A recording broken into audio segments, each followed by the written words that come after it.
Hi అండి, welcome to Venky vlogs. నా పేరు మల్లాది వెంకటలక్ష్మి. మీరు చేస్తున్న పనిలో 99 సార్లు ఓడిపోయారా? మరేం పర్లేదు, 100వసారి కూడా ప్రయత్నించండి. నీటిలో తడవకుండా సముద్రాన్ని ఎలా ఈదలేమో, ఓటమి రుచి చూడకుండా జీవితంలో గెలవలేము. విషయం ఉన్నవాడు ఎప్పుడూ ఊరికే మాటలు చెప్పడు.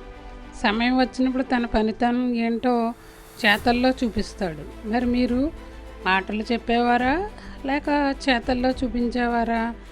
జీవితంలో మీరు గెలవాలంటే వదిలేయవలసినవి రెండు. 1 భయం, 2 బద్ధకం.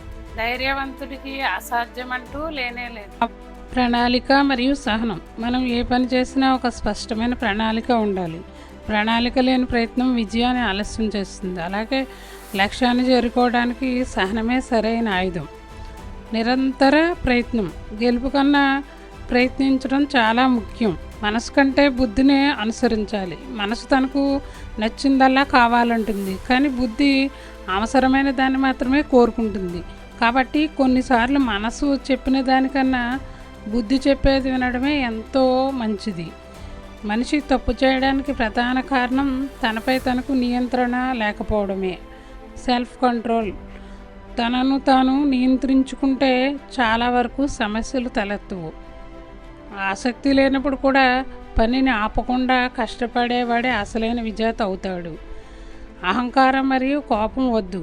అహంకారం వల్ల మన కళ్ళు ముందు ఉన్న నిజం కూడా కనిపించదు. 100 మంది సోదరులున్న దుర్యోధనుడే అహంకారం, అధికార గర్వం వల్ల పతనమయ్యాడు. అలాగే కోపం మనిషిని అంధుని చేస్తే విచక్షణ అదే మనిషిని రాజును చేస్తుంది. తెలివితేటలతో వ్యవహరించాలి. బలమైన శత్రువుని జయించడానికి బలాన్ని కాదు, బుద్ధిని ఉపయోగించాలి. అలాంటి వారు గొప్ప బలవంతులు కాకపోవచ్చు, తమ తెలివితేటలతో చరిత్ర సృష్టిస్తారు. ప్రస్తుత లోకంలో బతకాలంటే మాటకారితనం, తెలివితేటలు 2 తప్పనిసరిగా ఉండాలి. మాటలు కాదు, చేతల్లో చూపించాలి. విషయం ఉన్నవాడు ఎప్పుడూ ఊరికే మాటలు చెప్పడు.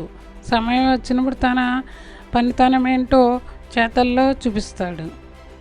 ఈ వీడియో నచ్చితే కనుక లైక్ చేసి, షేర్ చేసి, కామెంట్ చేయండి, సబ్స్క్రైబ్ చేయండి.